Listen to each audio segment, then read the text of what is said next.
El tema de las prestaciones sociales es un tema que todos los venezolanos estamos interesados en conocer al detalle. Voy a explicar aquí un tema que tiene que ver precisamente con lo que aconteció cuando se hizo la Ley Orgánica del Trabajo de los Trabajadores y las Trabajadoras. Eso fue en el año 2012.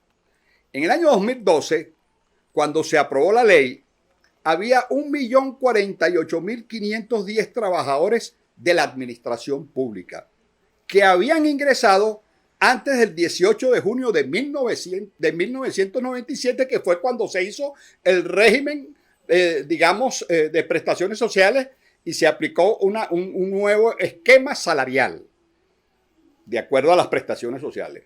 Había uno anterior.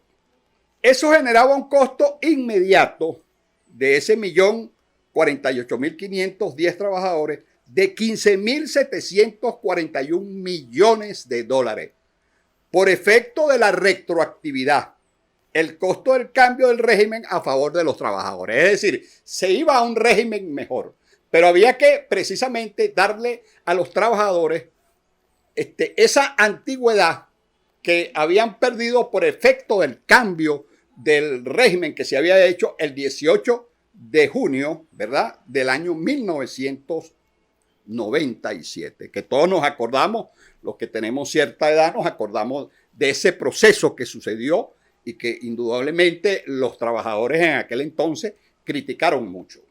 Entonces lo que hizo esta ley fue precisamente reversar esa situación y mejorar las prestaciones sociales que se venían generando. Eso se hizo en el año 2012, que era una promesa del presidente Chávez.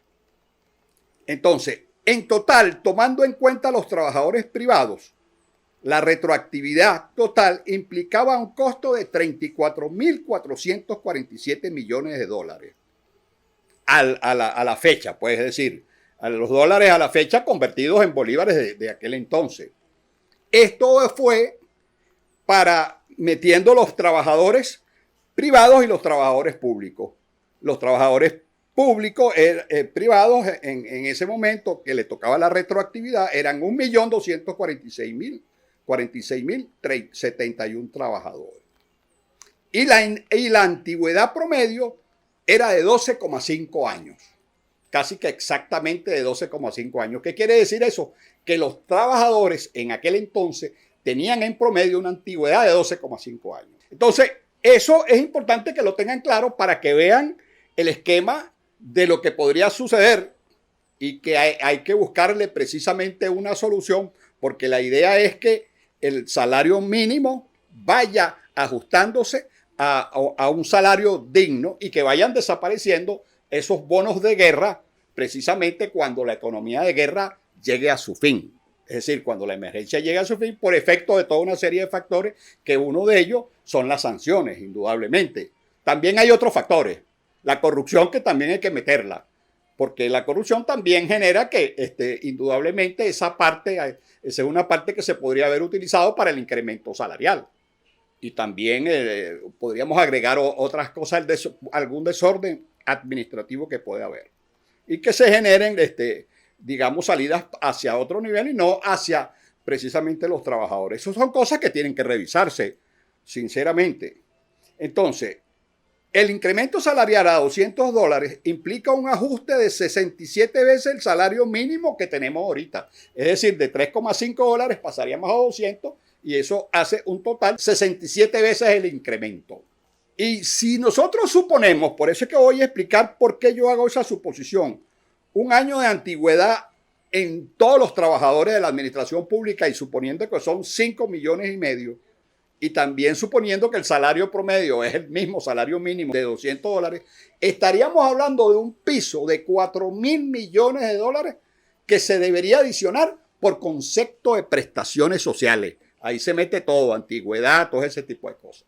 Entonces, eso, si nosotros aplicamos que no es de un año, porque indudablemente ningún trabajador, hay trabajadores que tienen desde un año hasta 2, 3, 4, 5, 6, 7, interminable. Pueden haber trabajadores ahorita que tienen 20 años, 25 años en la administración pública, pero lo que estamos aplicando es el promedio. Si aplicamos un promedio de 5 años, esto podría ser tranquilamente el triple de esos 4.000 millones. Es decir, estaríamos hablando de 12.000 millones de dólares. Entonces, incrementar a eso a $200 significa que el Estado venezolano tiene que tener, para poder resolver el problema de la garantía de las prestaciones, 12.000 millones de dólares adicionales al costo de los $200. Y también el caso sería para precisamente los empresarios. Los empresarios, dependiendo del número de trabajadores, también tendrían que tener una cantidad bastante importante, en el supuesto de que ellos pareciera ser que en este momento tienen un salario mayor que el salario de los trabajadores. Eso está claro. Por eso es que se puede decir que este fondo para los abuelos, indudablemente, desde mi punto de vista, no va a tener un promedio de $130, sino que ese promedio debe estar más hacia arriba. Entonces, si el promedio es de $150, por poner un ejemplo, no tengo los números a la mano, entonces a una contribución del 10%, estaríamos hablando tranquilamente de $15.